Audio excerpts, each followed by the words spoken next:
ខ្ញុំកើតមកជាសត្វតលន់តូនឬក្នុងភាពងងឹតគឺខ្ញុំរស់នៅក្នុងក្បាលមេវអាម៉ែជាសត្វចង្រៃ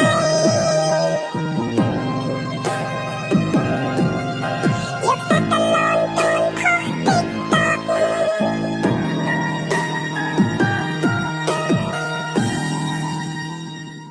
ឬខ្ញុំកើតមកជាសត្វតលន់តូនឬក្នុងភាពងងឹតគឺខ្ញុំរស់នៅក្នុងក្បាលមេវអាម៉ែជាសត្វចង្រៃ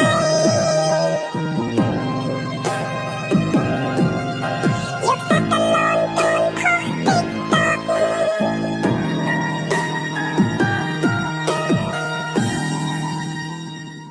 ឬខ្ញុំកើតមកជាសត្វតលន់តូនឬក្នុងភាពងងឹតគឺខ្ញុំរស់នៅក្នុងក្បាលមេវអាម៉ែជាសត្វចង្រៃ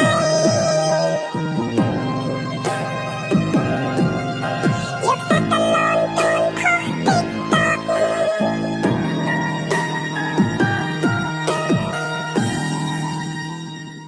ឬខ្ញុំកើតមកជាសត្វតលន់តូនឬក្នុងភាពងងឹតគឺខ្ញុំរស់នៅក្នុងក្បាលមេវអាម៉ែជាសត្វចង្រៃ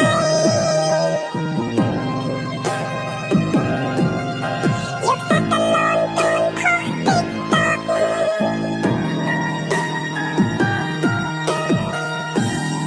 Welcome to Ping Walker.